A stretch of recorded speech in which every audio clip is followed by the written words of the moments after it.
Meus irmãos, segunda carta de Paulo a Timóteo, por favor. Segunda carta de Paulo a Timóteo, o capítulo é o 1. Nós leremos os 7 primeiros versos. Segunda carta de Paulo a Timóteo, no capítulo 1, versos 1 a 7. Nós vamos caminhar por aqui. Vamos tratar da palavra de Deus aos nossos corações. Quero relembrar-vos hoje é aniversário do Coral Jovem, lá na Penha, né? Hoje eles estão completando 14 anos. 14 anos na presença do Senhor. Então nossa oração também é para que Deus conserve não só a igreja da Penha, mas também o Coral Jovem, por mais anos, até a volta de Cristo, buscando ali a sua igreja. Que bom. Segunda carta de Paulo a Timóteo, capítulo 1, versos 1 a 7, estará reproduzido para você aqui também. Estou lendo na versão revista e atualizada, tá certo? Está dizendo assim a palavra do Senhor: Paulo, apóstolo de Cristo Jesus, pela vontade de Deus, de conformidade com a promessa da vida que está em Cristo Jesus, ao amado filho Timóteo, graça, misericórdia e paz da parte de Deus, Pai, e de Cristo Jesus, nosso Senhor. Dou graças a Deus, a quem desde os meus antepassados sirvo com consciência pura, porque sem cessar me lembro de ti nas minhas orações, noite e dia. Lembrando das tuas lágrimas, estou ansioso por ver-te, para que eu transborde de alegria, pela recordação que guardo de tua fé, sem fingimento, e mesmo que primeiramente habitou em tua avó Lóide e em tua mãe Eunice, eu estou certo de que também em ti. Por essa razão, pois, te admoesto, que reavives o dom de Deus que há em ti pela imposição das minhas mãos, porque Deus não nos tem dado espírito de covardia, mas de poder, de amor e de moderação. Amém? Curva sua cabeça, vamos orar ao Senhor. Pai, mais uma vez nós estamos aqui debaixo da tua presença, debaixo da tua graça. E queremos mais uma vez ouvir a tua voz. Não seja a minha voz, mas a tua, Senhor, a falar aos nossos corações, nos auxiliando, Senhor, nos encorajando, nos consolando e até mesmo de encontro aos nossos corações, nos confrontando se necessário. Que o Senhor verdadeiramente cresça e que nós venhamos diminuir, mas que nós saiamos daqui, Pai, edificados pela tua palavra, porque a fé vem pelo ouvir. E ouvir a tua palavra, Senhor, ouvir a pregação do teu evangelho genuíno. Senhor, a cada irmão que aqui está, trabalha no coração, ilumina a mente através do teu Espírito Santo, para que tenhamos todos nós, a começar de mim, compreensão da tua palavra, não só teoricamente, mas que possamos fazer isso também na prática, para o louvor e honra do teu santo nome. Esse é o desejo do nosso coração, é isso que te pedimos em nome de Jesus. Amém. Amém. Pois bem, quero tratar com vocês nessa noite a respeito de uma luta, o medo versus a fidelidade. Exatamente assim. Medo versus fidelidade. Como se estivesse no ringue de luta, exatamente isso. Um contra o outro. Não aquelas guerras que nós tratamos em pregações anteriores, não. Eu estou falando de questões que vivemos comumente. Veja, por exemplo, que ao longo da história, o medo ele tem sido um dos inimigos mais formidáveis. Não acho outra palavra para dizer, senão esta. Mais formidáveis que a humanidade inteira já enfrentou. Não é só um cristão, a humanidade toda. Veja por que eu estou dizendo isso. Uma das catástrofes, talvez menos conhecidas por muitos, mas causadas pelo medo, exatamente se deu na Segunda Guerra Mundial, lá no território indiano, na Índia. E veja, isso ficou conhecido como a grande fome do arroz de Bengala. Exatamente esse nome. A grande fome do arroz de Bengala. Em outubro, naquele ano de 1942, a outubro de 1943, no ápice, no centro da Segunda Guerra Mundial, entre 2 e 4 milhões, ainda não se tem ainda conselhos, entre 2 e 4 milhões de pessoas, elas morreram de fome na Índia. E aí talvez você esteja falando, nossa, mas a guerra gera isso mesmo, né? A guerra gera fome, gera esse caos. Mas veja, elas não morreram por falta de alimentos. Não. Sabe por que elas morreram? Morreram porque o governo agiu com base no medo e não nos fatos. O governo da Índia naquela época, no ápice da Segunda Guerra Mundial, com medo, agiu com base exatamente nisso. Travou-se nisso e não nos fatos. Veja, o governo local, naquela região de Bengala, Bengala é o nome da localidade lá na Índia, temia exatamente os japoneses na Segunda Guerra Mundial. Temia que eles invadissem, inclusive, começando por ali, por Bengala, e se expandindo no país, não é? Tomando territórios, porque eles já tinham feito isso, é verdade, com Singapura e Birmânia, eles já tinham feito isso. E a turma ali na Índia estava com muito medo de que isso acontecesse. Em reação a essa suposta ameaça, líderes, em grande parte muçulmanos, estavam ali na Índia, líderes locais, eles formaram um consenso, pelo menos entre eles, na decisão de transportar maior parte do arroz que estava em Bengala para Calcutá, a fim de que os japoneses, numa suposta invasão, não pudessem se beneficiar dessas questões. Eles fizeram exatamente isso. Considerando mais importante e defensável estar em Calcutá, com aquela alimentação inteira, deixando milhões de pessoas nas áreas rurais sem suprimentos alimentares adequados. Foi exatamente isso que aconteceu. Os japoneses nunca chegaram lá. E antes que acabasse, inclusive, esse cenário da guerra, milhões de pessoas morreram. Eles nunca chegaram perto desse lugar chamado Bengala. Morreram porque as colheitas foram acumuladas para evitar que caíssem nas mãos do inimigo, mas que esse inimigo nunca chegou. Morreram por medo. Exatamente por medo. Queridos irmãos, o medo é o principal inimigo da fidelidade. Por isso, medo versus fidelidade. Ele é o principal inimigo da fidelidade. É o grande imobilizador, aquele que imobiliza, aquele que congela muitas pessoas em seus caminhos, inclusive tentando impedir essas pessoas de realizar o que elas foram criadas exatamente para fazer, agora em especial no reino de Deus. O medo faz isso.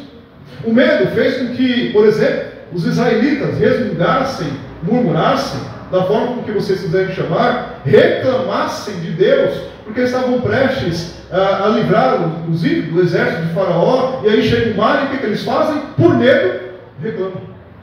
Eles têm medo e reclamam. Olha, mas talvez aqueles pepinos, as cebolas, se a gente não estivesse saindo, olha agora o que vai acontecer, e vamos morrer, isso, aquilo, começa o medo, paralisa, congela. O medo congelou, por exemplo, o exército inteiro de Israel perante Golias. Vocês estão lembrados da cena, não é? Conhecem a história. Paralisou o exército inteiro. O medo, por exemplo, fez os discípulos de Cristo Jesus, que estavam naquela nau, naquele barco, acordarem Jesus do sono por medo. Eles estavam com medo da tempestade. Chacoalharam Jesus lá, acorda. Não te importa que nós vamos perecer? Por conta do medo. O medo, ele fez Pedro negar Jesus durante a paixão, tendo sido aqui culpado, não é?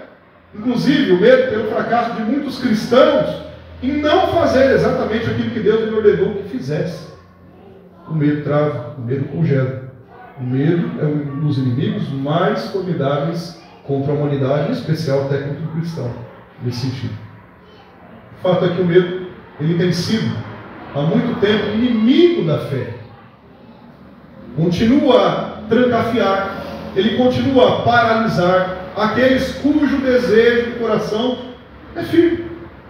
Aqui não é uma questão de que se o nosso coração não é derramado para Cristo, se o nosso coração não é fiel a Cristo. Não é isso. Mas o medo intenta fazer com que nós paremos diante do serviço ao Senhor.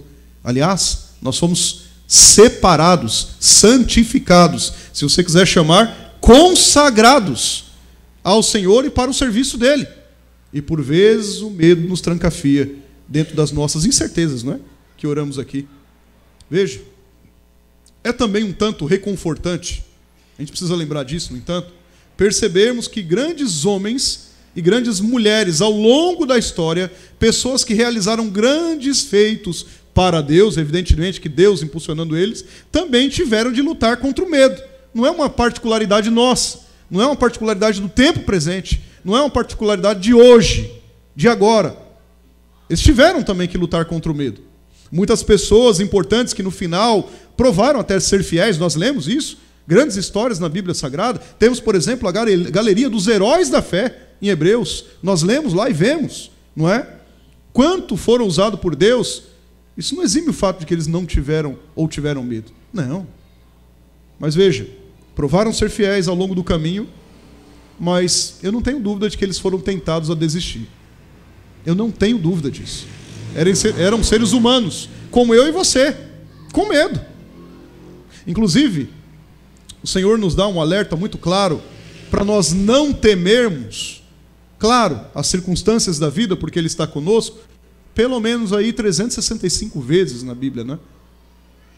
Se tiver um ano bissexto, você relembra e repete mais um.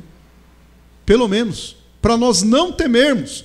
Muitas pessoas importantes ao longo da Bíblia Sagrada, nesse sentido, ao nosso ótica humana, ao olhar, provaram ser fiéis, mas naturalmente foram tentadas a desistir, por conta do medo. No texto que nós lemos aqui é dada uma visão de como nós lemos aqui, como nós cristãos podemos inclusive superar o medo, especificamente o medo que nos impede de nós sermos mais eficientes, o medo que nos impede de sermos mais excelentes, é o tema do nosso ano, não é? Exatamente para quê? Para nós avançarmos na obra do Senhor, no reino do Senhor.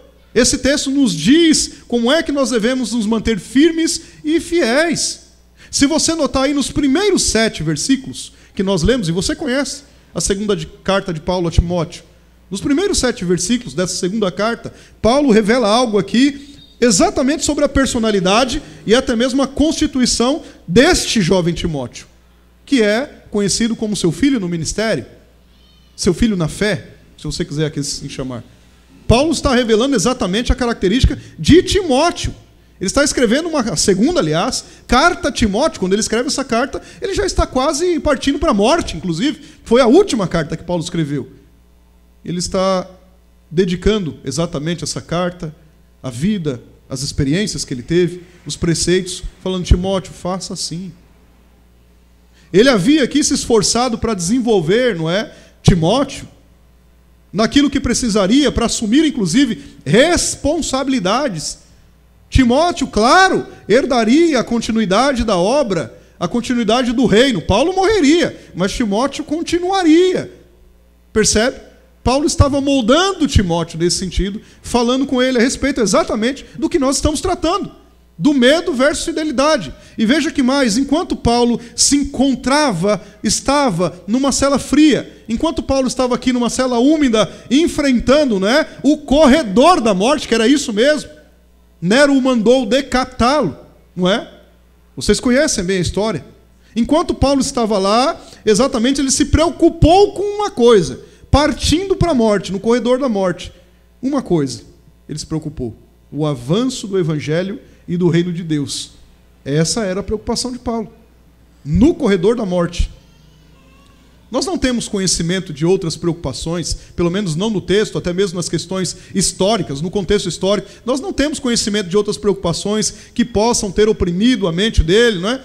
Porque ao escrever sobre a direção e a inspiração clara do Espírito Santo de Deus, Paulo fez o quê? Senão revelar ao seu filho na fé, o jovem Timóteo, os pontos essenciais que ele precisaria saber para prosseguir na obra. Ou seja, a preservação, o avanço do Evangelho.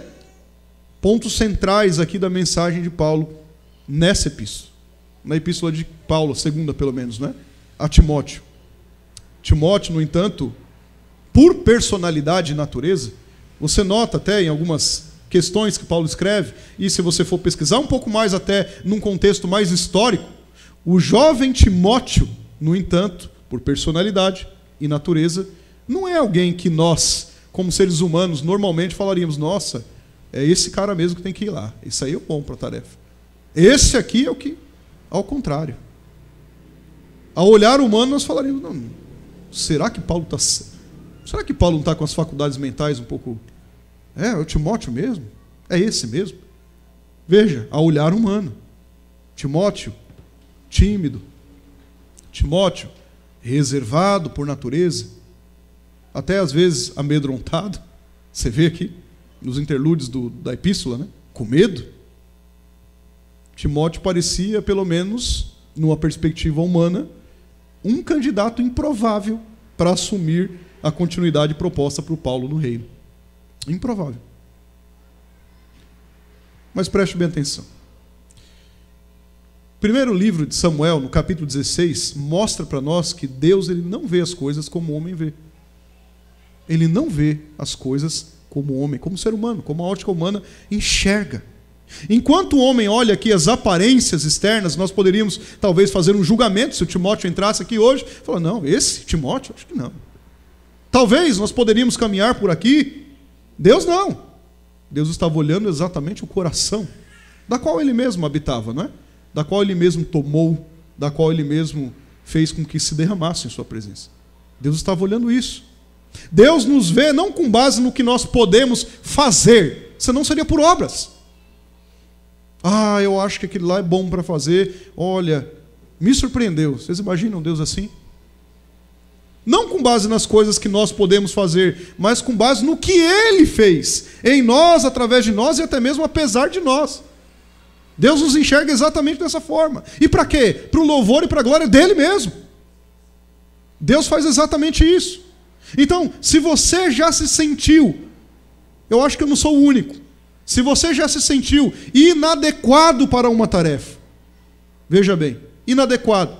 Se o medo do fracasso, talvez, em dado momento da sua vida, ou até mesmo no tempo presente, o tem dominado, o dominou, se você já sentiu exatamente como se a paixão ardente, não é, pelas coisas do reino, que antes caracterizava o seu serviço a Deus, tivesse assim se apagando, sumindo, ou estivesse em perigo a ponto de se apagar, esse escopo é exatamente para você.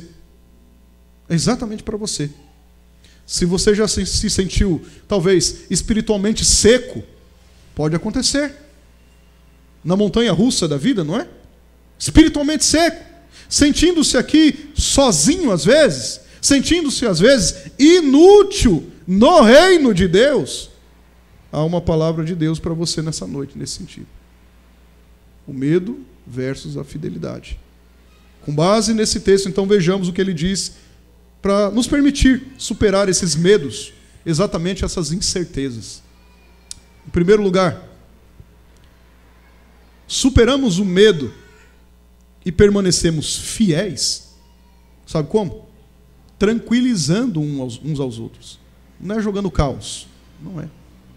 Tranquilizando uns aos outros. Está aí no verso 3, no verso 4 que nós lemos. Quero convidá-los a ler novamente. Olha lá. Dou graças a Deus, segundo Timóteo, capítulo 1, verso 3 e 4. Dou graças a Deus, a quem desde os meus antepassados sirvo com consciência pura, porque sem cessar me lembro de ti nas minhas orações, noite e dia. Olha que mais agora. Lembrando das tuas lágrimas, Paulo escrevendo a Timóteo. Estou ansioso por ver-te, para que eu transborde de alegria. Superamos o medo e permanecemos fiéis, tranquilizando uns aos outros. Lembre-se que Paulo estava preso. A natureza dessa carta aqui, ela é imensamente pessoal. Imensamente pessoal. Endereçada ao jovem Timóteo, com esses requintes, pelo menos nos primeiros versos, diretamente, claramente, não tem um rodeio aqui para depois falar alguma coisa, não. É pessoal. O nicho aqui é pessoal. Paulo aqui amava Timóteo como um filho. E escreve aqui a ele como um pai escreveu, ou escreveria a um filho. É exatamente isso que ele está fazendo aqui. E veja, embora seja dolorosamente, é essa a palavra mesmo, honesto, embora Paulo honesto, observe que antes de pedir a Timóteo alguma coisa, Timóteo, você está muito devagar, reacenda aí dentro de você e abandone esse medo. Antes de Paulo tratar essas questões, ele começa com palavras de segurança. Palavras aqui de encorajamento, de fortalecimento. Você percebeu?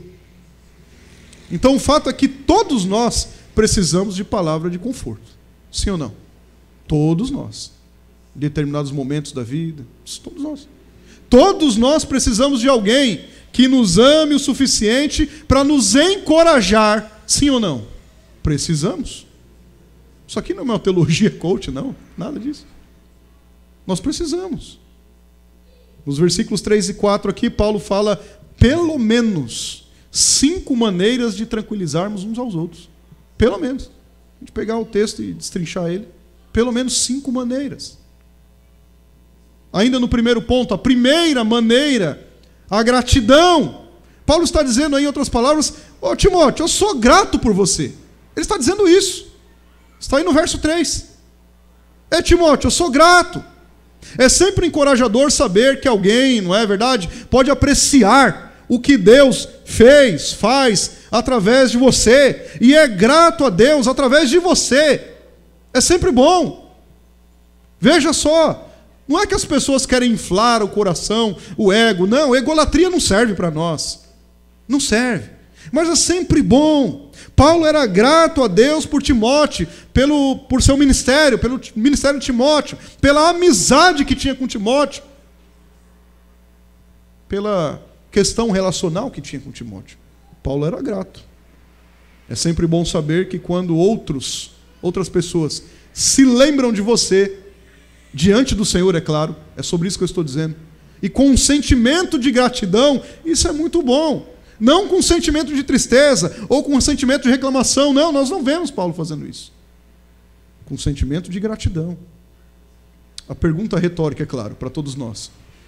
Quando foi a última vez que você, serve para mim também, quando foi a última vez que você agradeceu a Deus por um irmão, por uma irmã em Cristo, um irmão de fé, que Deus colocou na sua vida, por exemplo?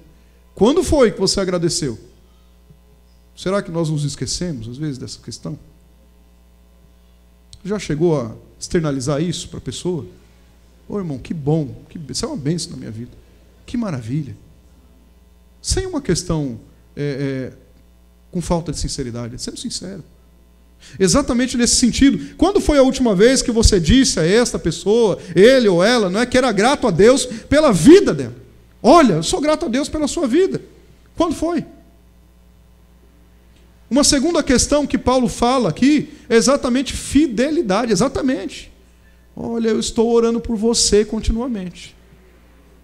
Ele diz aí, dia e noite, continuamente, constância. Ele está dizendo isso no verso 3. Paulo foi rápido em avisar Timóteo, em falar para Timóteo que estava intercedendo por Timóteo. O Paulo que está preso. Ô Timóteo, eu estou orando por você. Você é uma bênção. Eu estou orando por você. Uma das coisas mais encorajadoras, pelo menos comigo, que eu já experimentei, até no caminho pastoral mesmo, é exatamente saber que existem pessoas que estão orando por mim. É exatamente saber que tem pessoas que estão orando para que Deus me proteja a minha família. Exatamente saber que tem pessoas que Ele usa e continuamente vai conduzindo para nos guiar. Isso é uma coisa encorajadora para todos nós, né? Estou citando um exemplo pessoal apenas. O medo muitas vezes traz consigo dúvidas, traz. O medo faz isso. Não apenas sobre si mesmo. Tem dúvida, será que é isso mesmo? Será? Mas também aqui sobre outros. O medo faz isso. Quando você sabe que alguém o ama o suficiente em Cristo para lembrar de você em oração, para ser fiel em levá-lo, apresentando você diante do trono da graça em oração, isso é reconfortante e encorajador, ou não? E o Timóteozinho tímido, temeroso, e olha o que Paulo está falando a ele. Perceberam? O Paulo que está na cadeia, preso, que um tempinho depois seria decapitado. Esse mesmo Paulo. Mas não só isso, ele fala de comunhão também. Uma terceira questão aqui, ele está falando de comunhão. Ô Timóteo, eu quero passar um tempo com você. Percebe aí ou não? Quero passar um tempo com você. Mas não é um tempo qualquer, não é um tempo protocolar. É um tempo de qualidade. Por que tempo de qualidade? Ele cita aí, para que eu transborde de alegria. Eu quero estar com você não por um momento que eu tenho, sou obrigado, ou porque eu... Não, é para transbordar de alegria. Ô Timóteo, você é meu irmão. No caso aqui, filho, ele chamava, né? Carinhosamente, na fé. Já fazia algum tempo que Paulo e Timóteo não se viam. Basta que você leia, né, o contexto. Fazia um tempo. No entanto, aqui o tempo e a distância não diminuíam em absolutamente nada a força dessa amizade deles. Nada. Nada. Diante aqui do que era uma morte certa, não é? Paulo morreria. Uma cela aqui úmida, uma cela fria. Paulo agora diz a Timóteo que seria bom revê-lo. Para quê? Para conversar sobre tudo o que Deus havia feito e o que Deus estava fazendo. Olha o que ele queria. Falando exatamente isso. Embora Paulo aqui tenha sido grandemente usado por Deus, nunca devemos, veja bem, nós nunca devemos esquecer, como todos nós, ele era meramente humano também. Paulo, todos nós. Mesmo que quisesse fortalecer e encorajar Timóteo, ele precisava ser tranquilizado também, precisava tranquilizar o Timóteo, fortalecê-lo, precisava confortá-lo na sua amizade, naquilo que Timóteo, inclusive, lhe proporcionava, não com interesse particular. Não. Calma, Timóteo, você está começando. Eu já passei por esse caminho. Segura um pouquinho. Vai por aqui. Faz isso. Estou orando por você, hein? Deu uma tropecada? Não tem problema. Vamos lá, vamos novamente. É assim. Paulo estava falando exatamente isso. Paulo tinha empatia. Não sei se vocês perceberam aí também no verso 4. Empático. Eu sei, Timóteo, o que você está passando. Pensa que eu não sei? Eu sei. Não foi isso que ele disse aí? Está no verso 4. Eu sei o que você está passando. Ele traduz aí no termo, lembrando das suas lágrimas. Eu sei o que você está passando. Tem alguns estudiosos que dizem que Paulo se refere, inclusive, quando ele cita isso, né? A época que eles tiveram de se separar e Timóteo chorou ali copiosamente. Mas grande parte dos estudiosos bíblicos, há quase que uma consonância nisso, sustentam que as dificuldades que Timóteo enfrentara no ministério o levou a lágrimas. É por isso que Paulo estava falando, eu sei, Timóteo. Tanto que no restante do texto, para baixo, nós não lemos, vai falar sobre isso. Não deixe que ninguém te diminua, porque você é jovem. Ele está falando isso. Paulo está dando instruções claras. Qualquer pessoa que tenha passado um tempo considerado no ministério, não estou falando só pastoral, qualquer ministério, ok? Qualquer pessoa que tenha passado um tempo entende que às vezes as coisas elas ficam difíceis. Sim ou não? Ficam. Às vezes o estresse, a tensão, as decepções, as dificuldades, elas levam a lágrimas. Sim ou não? Levam. E Paulo estava falando, calma, eu sei. Empatia. Eu sei o que você está passando. Eu já passei por aí. Jesus chorou, por exemplo, por compaixão daqueles que ele amava. Sim ou não? Jesus chorou por compaixão daqueles que ele amava. E qualquer um que tenha tomado sua cruz e o esteja seguindo também, às vezes ou em vezes, se não continuamente, será levado por lágrimas. Não pense que não. Será. Eu não sei o tipo de cruz que cada um carrega, não é? Mas será. O chamado a seguir Jesus é um chamado ao sofrimento. Claro que tem uma recompensa no final, evidentemente.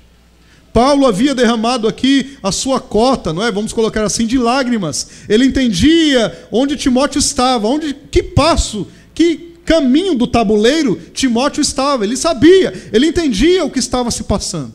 Paulo sabia. Atos, por exemplo, 20, versos 36 e 37, nos diz que ao deixar Éfeso, Paulo e seus companheiros choravam copiosamente, porque talvez não veriam mais ele. Estavam chorando copiosamente. Então é encorajador perceber que os outros entendem às vezes o que nós estamos passando. Eu e você, nós, que estamos passando. E podem inclusive ter empatia, não é antipatia. Empatia conosco, com as nossas causas, com as nossas necessidades, enquanto cristão. Isso é encorajador. Mas ele ainda cita um quinto elemento. Ele fala, você é uma bênção, não é só para o reino, Timóteo, é uma bênção para mim, questão pessoal. Verso 4 ele está dizendo, Paulo via Timóteo como uma das bênçãos de Deus que havia concedido a ele, Paulo. Já parou para pensar numa coisa dessa? De tantas coisas que nós podemos ter e que o Senhor nos dá, porque Ele nos dá, pela sua misericórdia sobre isso, Nós não vivemos por isso, é claro, mas porque Ele nos dá, Ele coloca pessoas para que, ladeadamente, ombro a ombro, individualmente, caminhem conosco. Olha, Paulo estava falando ao Timóteo, isso é uma bênção, não é só para o reino, só para o ministério. Para mim. É sempre encorajador saber que você foi uma bênção, é uma bênção para os outros.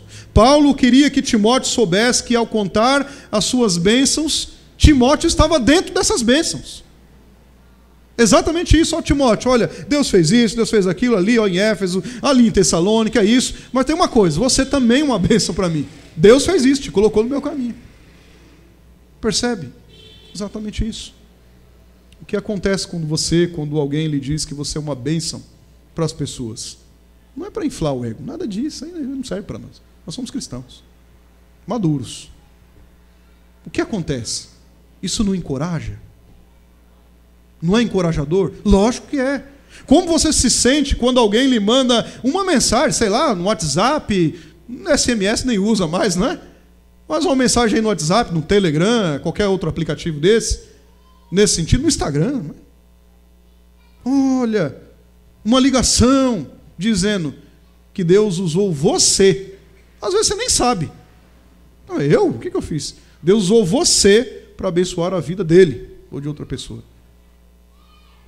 Não é encorajador? Sim ou não? Às vezes a gente nem fica, passa batido. Acontece com vocês, eu tenho certeza disso. Mas veja, era isso que Paulo queria fazer na vida do Timóteo, ao escrevê-lo. Queria encorajá-lo, Paulo queria fortalecê-lo, Paulo queria tirá-lo do abismo do medo. É o medo versus fidelidade. Paulo estava querendo tirar ele do abismo do medo, do abismo do desespero, tranquilizá-lo. Era isso que Paulo estava falando, que ele ainda era útil, claro, ao reino de Deus, e Paulo conseguia enxergar isso. Então, em primeiro lugar, nós superamos o medo e nos mantemos fiéis, firmes, constantes. Como? Tranquilizando uns aos outros. Primeira coisa é isso. Segundo lugar, nós superamos o medo. Está aí a batalha do medo versus fidelidade. Superamos o medo e permanecemos fiéis ao lembrar, além disso que eu falei, do que Jesus fez nas nossas vidas. Olha o verso 5. Pela recordação que guardo de tua fé sem fingimento. A mesma que, primeiramente, habitou em tua avó Lóide, em tua mãe Eunice, eu estou certo que também em ti. Eu não tenho dúvida nenhuma, Paulo estava dizendo. Ou seja, nós superamos exatamente o medo, nos mantemos, ou permanecemos, né, fiéis, firmes, ao lembrar do que Jesus fez por nós. É mais fácil ser fiel a Deus quando nós nos lembramos da sua fidelidade para conosco, não é? Por exemplo, nós temos um hino aqui, ele não é do novo, ele tem no Novo Cântico, uma versão, tem várias versões dele, não é? É o hino 63, do Novo Cântico. As muitas bênçãos. Vocês conhecem a letra, vocês sabem. Já cantamos aqui algumas vezes, não é? Se da vida as vagas prozelosas são, essa é a versão que nós temos, né? Se com desalento, não é? Julgas tudo em vão, está olhando, tá com desalento, marasmo. Contas muitas bênçãos, dize-as, não é assim? De uma vez, e verás surpreso quanto Deus já fez. Às vezes nós não lembramos da fidelidade de Deus, do que Ele tem feito, do que Jesus tem feito. Aí quando a gente para mesmo, cai na consciência, fala, peraí, eu vou anotar esse negócio, mas naquele dia, olha lá, e na outra, e naquele olho do furacão que eu estava, naquilo outro. Você começa a somar, e não dá nem para, não tem papel que prescreva exatamente todas as bênçãos da qual fomos alvos, do que Jesus fez por nós. E aí cabe para nós, exatamente como esse hino, surpresa do quanto Deus já fez. Claro! Esse poema, podemos assim chamar, né? Originalmente foi escrito por Johnson Ottman. Foi esse aí o camarada, né? Ele não musicalizou, ele escreveu. No ano de 1897, ele fez isso. A letra remete exatamente para momentos de aflição, momentos de dificuldade, mas a real intenção é que o hino nos lembra que nós devemos depender de Deus e entregar os problemas ao Senhor. Inclusive, no Novo Cântico mesmo, você abrir aí ao 63, tá certo? Em cada estrofe, em cada uma delas, em cada estrofe, nós vemos vários momentos difíceis. Desalento, tristeza, dor, medo. Está aí, é só ler a letra. Nós vemos vários momentos difíceis. Mas você já percebeu que também na mensagem final de cada uma das estrofes, na mensagem final de cada uma das estrofes, reforçada ainda pelo refrão, sintetizando lembre-se do que Deus já te deu, que fez, e as promessas que Ele ainda fará, que Ele te disse. Você vai ficar surpreso. Então nós vencemos o medo como? Superamos o medo como? Permanecemos fiéis como? Lembrando do que Jesus já fez por nós. Sim ou não? Paulo estava falando isso para Timóteo. Como seres humanos aqui falíveis, nós temos uma tremenda capacidade de nos esquecer. Sim ou não? Tem pessoas que são muito mais esquecidas, é verdade. Mas todos nós nos esquecemos rapidamente. Nós não somos tardios em nos esquecermos, não. Nós esquecemos rapidamente. O ser humano é assim. Nós esquecemos que não chegamos onde nós estamos simplesmente por causa dos nossos próprios esforços. Nós esquecemos às vezes disso. Nós nos esquecemos de que os outros fizeram muitas coisas por nós, usadas por Deus. Às vezes a gente se esquece. E tão rapidamente se esvai. Nós nos esquecemos não somente do que os outros fizeram, mas do que o próprio Deus fez por nós. E quando esquecemos o que Deus fez por nós, nós somos tentados, veja bem que o problema está na gente, nós somos tentados a acreditar que Deus nunca usou e nunca nos usará. Por quê? Porque nós esquecemos. Percebem? Paulo aponta para Timóteo aspectos da vida que demonstra exatamente a mão de Deus sobre o jovem Timóteo, sobre o seu ministério, sobre a sua vida. Duas coisas aí, só para a gente entender. A fé genuína. O apóstolo Paulo diz a Timóteo: ao pensar em você, Timóteo, pensando em você, em outras palavras, né? Está dizendo isso. E Deus também me fez lembrar de você. Eu lembro-me da fé genuína que há em ti. Pensando no Timóteo, qual é a característica que vem de Timóteo? A fé genuína. Paulo disse isso a Timóteo. A palavra grega aqui para genuína, traduzida é uma fé sem hipocrisia, literalmente. Sem fingimento, né? Uma fé verdadeira. Em outras palavras, Paulo estava dizendo: a fé que eu observei em você é verdadeira, é genuína. Eu me lembrei disso. Olha o que Deus fez em você. Olha o que Jesus fez em você. Talvez aqui a personalidade tímida, quem sabe até do Timóteo, né? Amedrontada, tivesse levado aqui a duvidar, o próprio jovem Timóteo, de muitas coisas. Talvez ele tenha até começado a questionar se Deus realmente havia o chamado para aquele serviço, para aquele ministério. Talvez. Mas Paulo diz: Timóteo, eu tenho visto muitos cristãos, muitos, em meus dias. Paulo já estava bem mais velho, né? Na caminhada. Vendo muitos cristãos, por toda a minha experiência, por toda a minha observação. Mas você, Timóteo, tem fé genuína. Tem fé verdadeira. Olha o que Cristo fez por você. Que afirmação, irmãos. Dá ajuda para superar os medos, ouvir alguém, como o próprio apóstolo Paulo, tá certo? Dizer que a fé que ele tinha, o Timóteo, era genuinamente reconhecida, autêntica. Que coisa melhor que isso? Além do carinho que ele tinha pelo Timóteo, não é claro.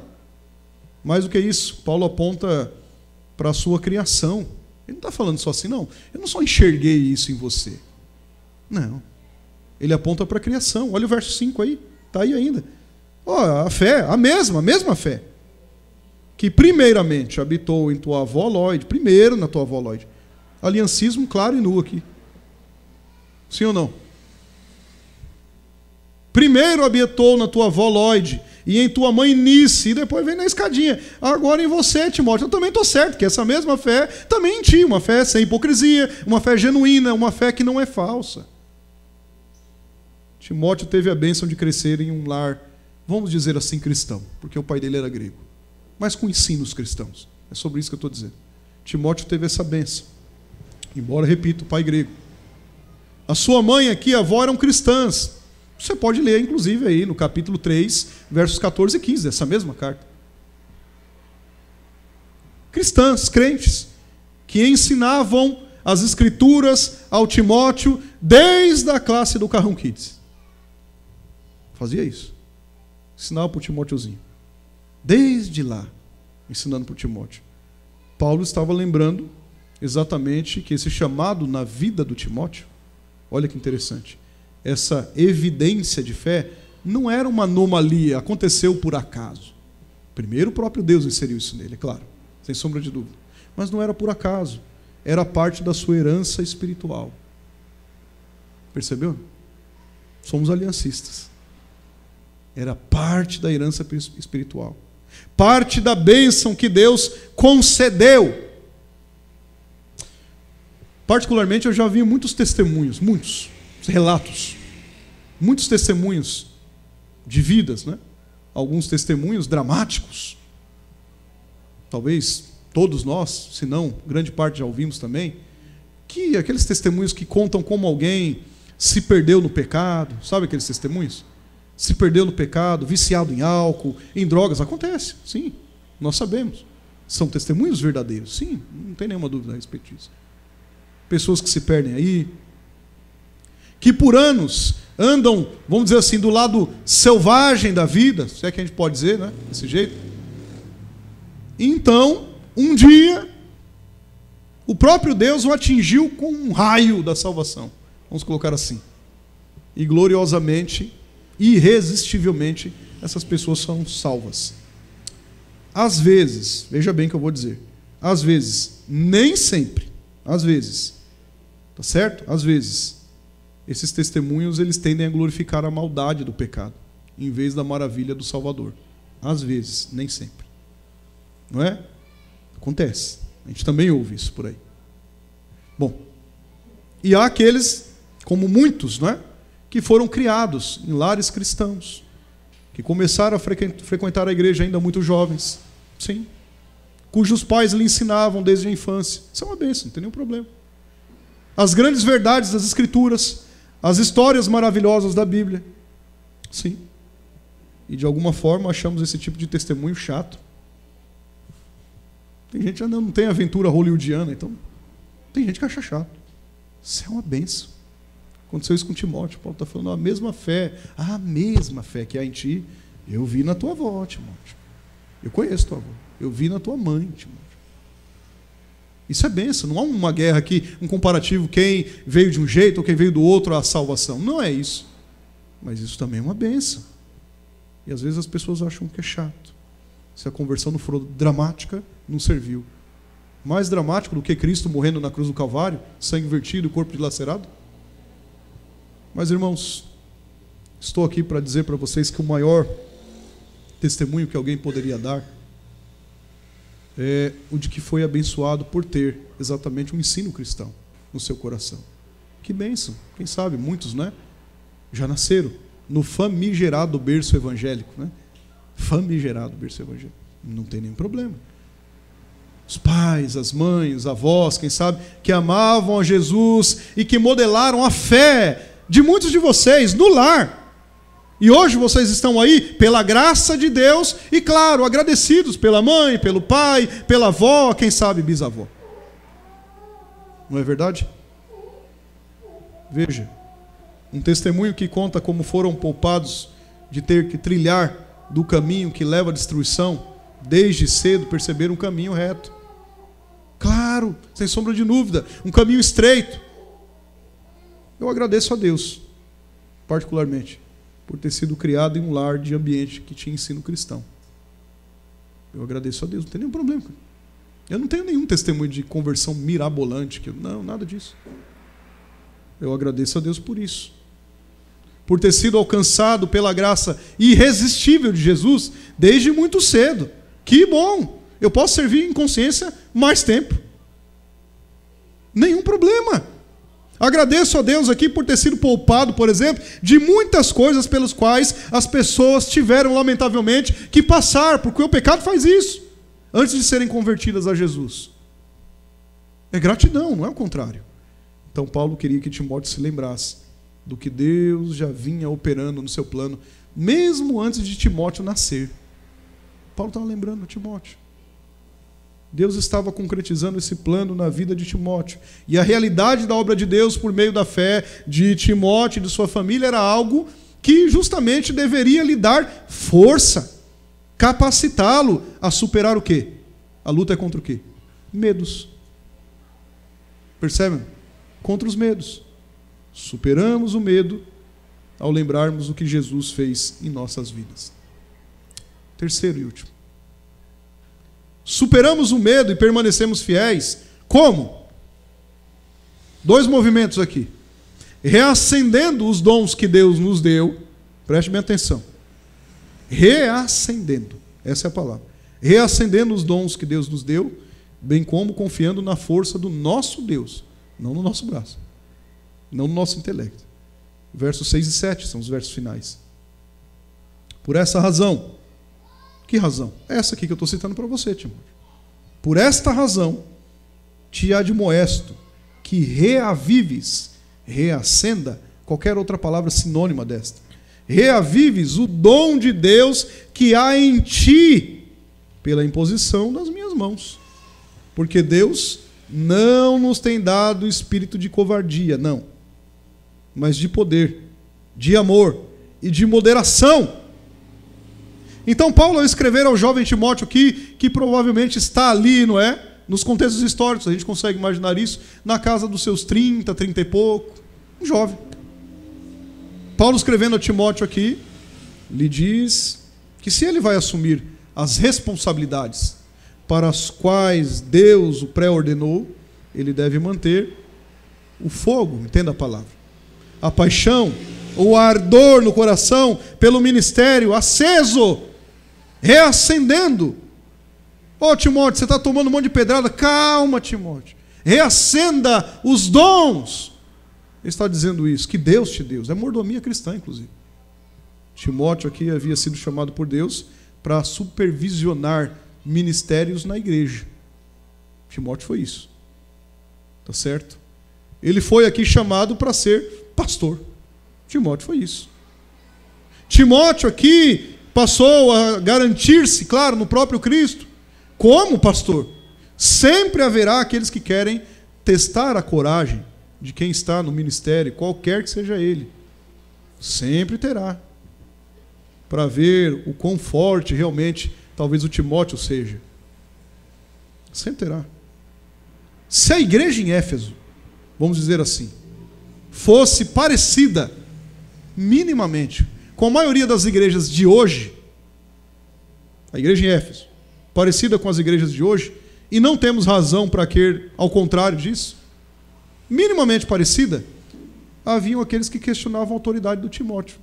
Não foi o que Paulo falou na carta? Não, Timóteo, que ninguém te despreze. Não. Questionavam a autoridade do Timóteo, questionavam a capacidade do Timóteo de liderar, questionavam a capacidade do Timóteo de discernir.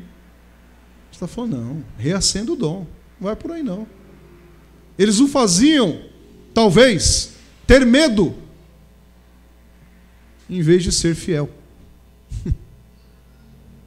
Diante disso, Paulo ordena a Timóteo: Timóteo, reavive o fogo do dom que está dentro de ti. Volte ao seu chamado de fato. Vai para cima, Timóteo. Em outras palavras, não é? A compreensão de que, ao agir e liderar, o fazia com a autoridade do próprio céu, não era dele. Paulo estava falando isso, chacoalhando Timóteo. Timóteo, vai para cima. É palavra, Timóteo. Medo nós temos mesmo, todos nós. Paulo estava falando para ele isso. A palavra grega aqui traduzida como manter aceso, ou reacender, ou acender de novo, significa literalmente manter o fogo aceso. Manter aceso, não vai apagar, não é para apagar. Não tem nenhuma conotação pentecostal. Percebe o que eu estou dizendo?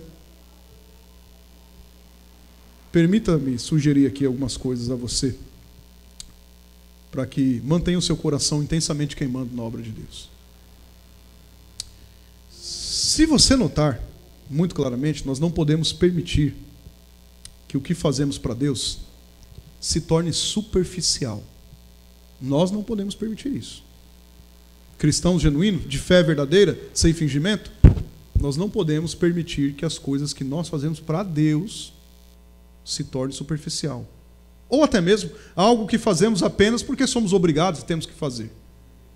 Não, o cristão não deve pensar desse jeito. A adoração, ela deve ser sempre pessoal e íntima. Sempre pessoal e íntimo. O que fazemos para Deus deve ser o fluxo natural do nosso relacionamento com Deus.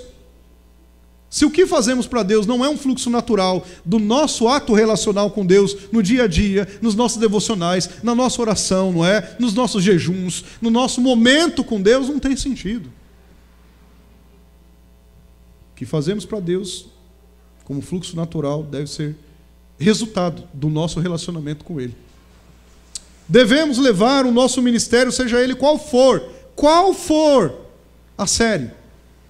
Se o nosso ministério é abrir um copo d'água, façamos isso da melhor forma. Se o nosso ministério é abrir e fechar uma porta, façamos isso da melhor forma.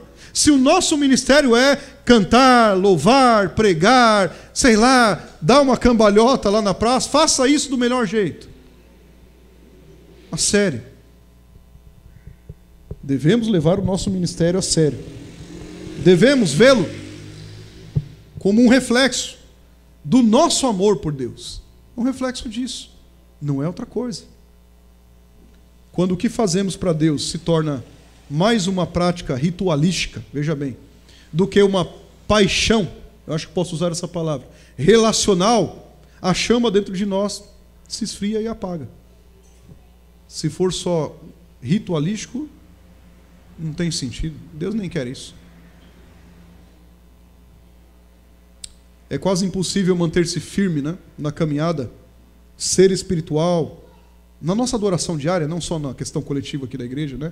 Manter a chama acesa quando nós nos ausentamos da própria palavra de Deus, quando nós nos afastamos da palavra de Deus.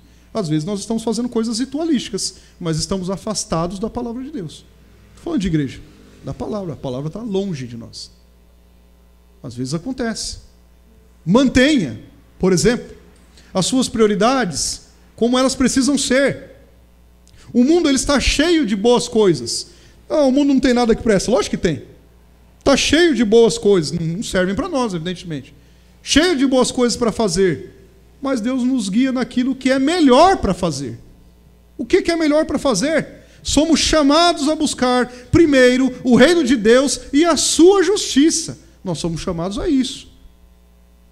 Se permanecermos focados no que Ele nos chamou para fazer, naturalmente os nossos corações permanecerão onde precisam permanecer, de fato. Parece até redundante, né?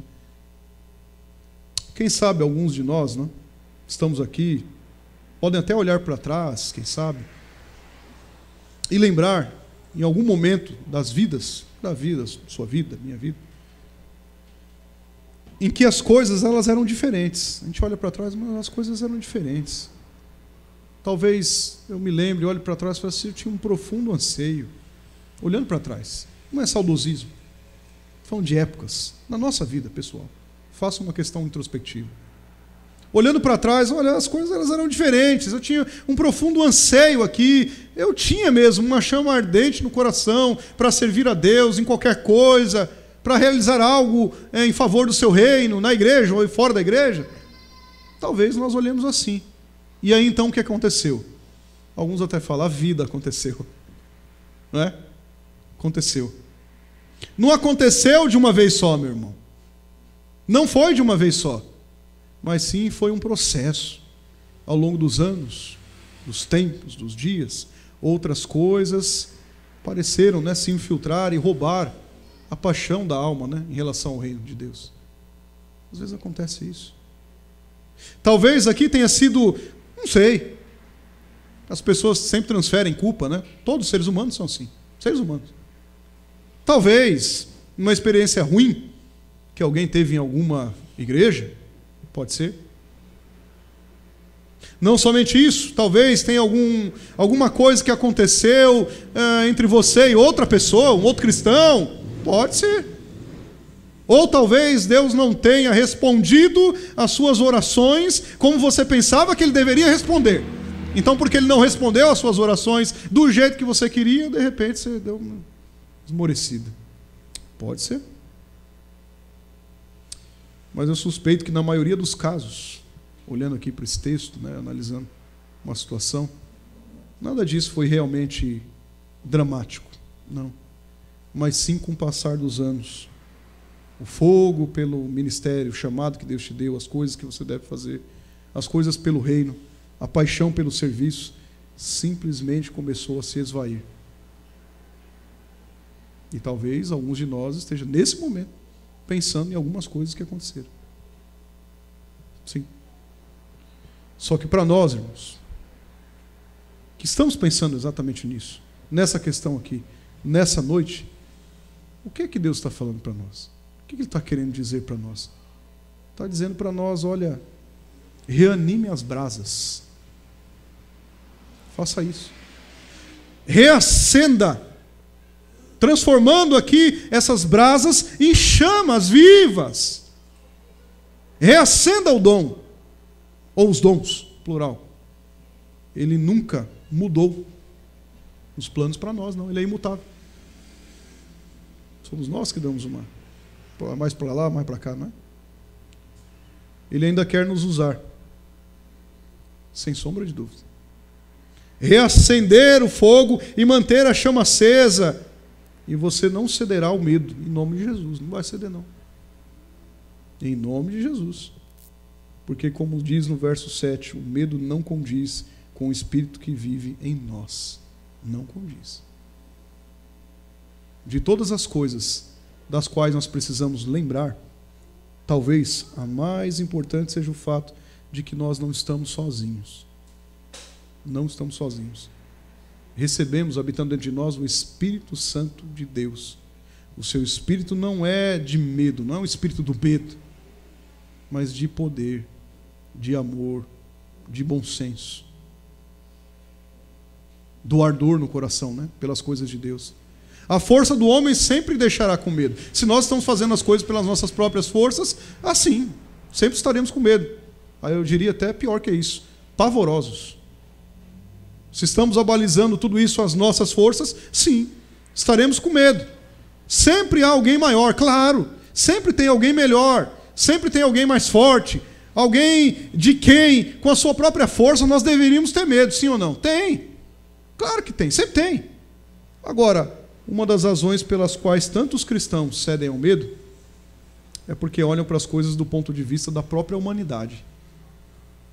Da própria humanidade.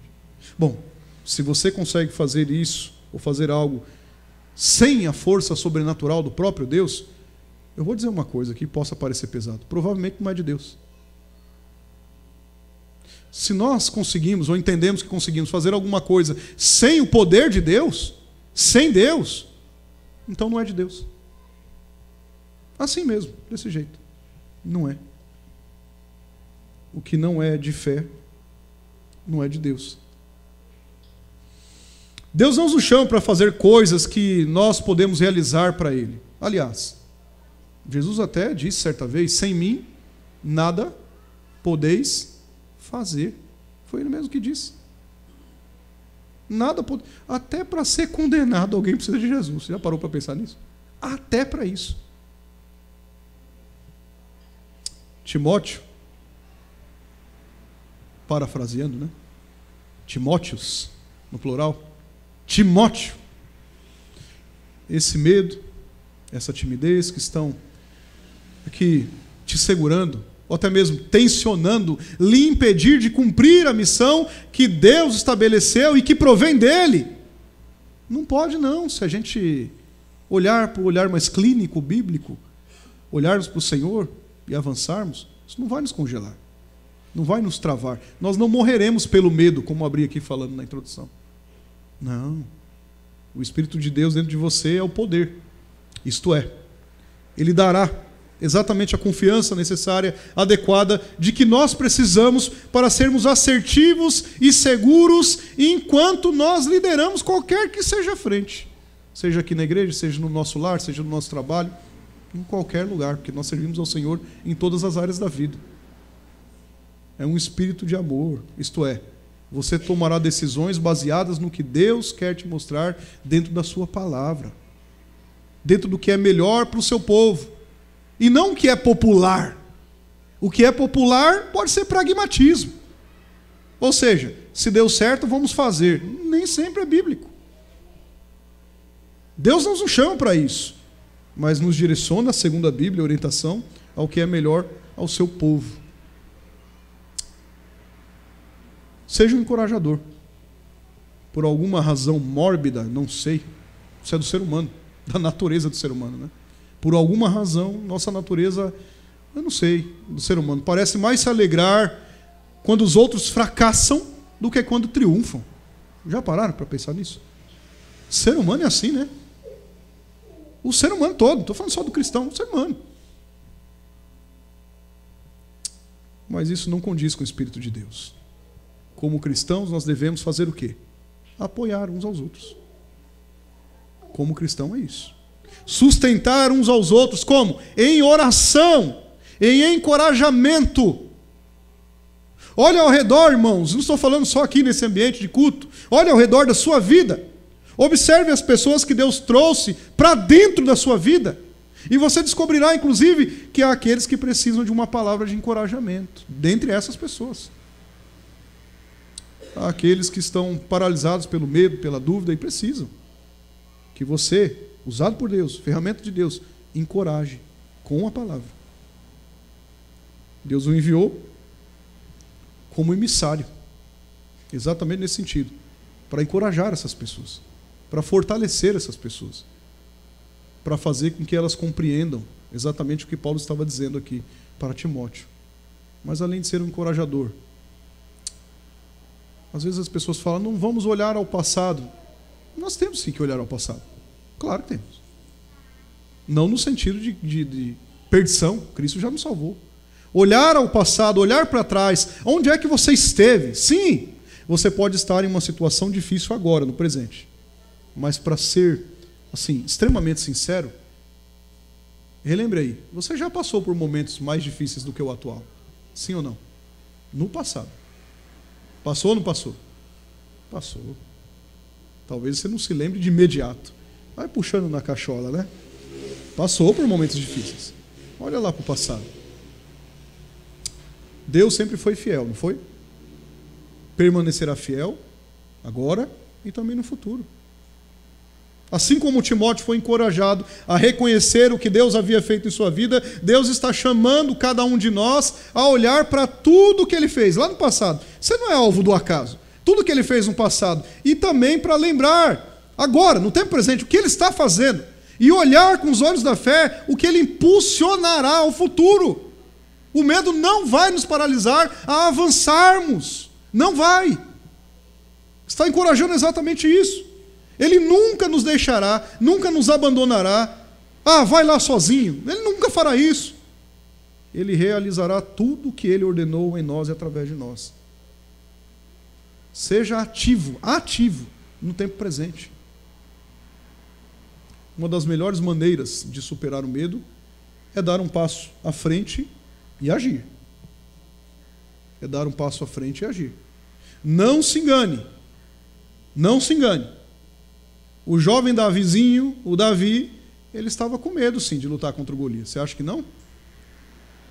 Não se engane. Ele era um ser humano, como eu e você. Portanto, era natural que ele tivesse medo, não é? Mas ele não deixou o medo o imobilizar, o congelar, o paralisar. Por quê? Ele estava olhando para quem? Eu vou a ti em nome do Senhor dos Exércitos. Não é meu nome, não. Dando um passo de fé, o que ele fez? Agiu. Dando um passo de fé, ele agiu. A única maneira de superar o medo é exercitando a fé. A fé sem ação não é fé.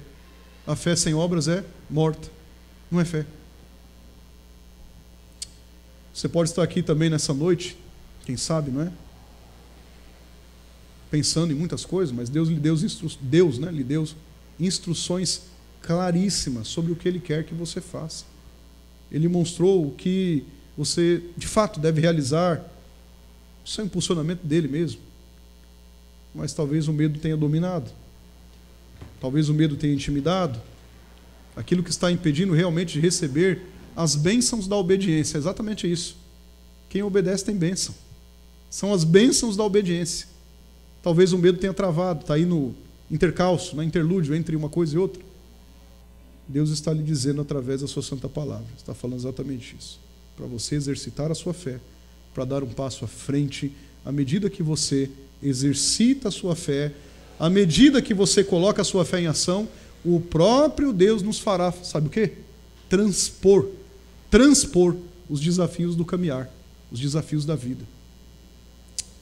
Nós já vamos louvar, mas veja, confiar na sua própria força levará você ao fracasso.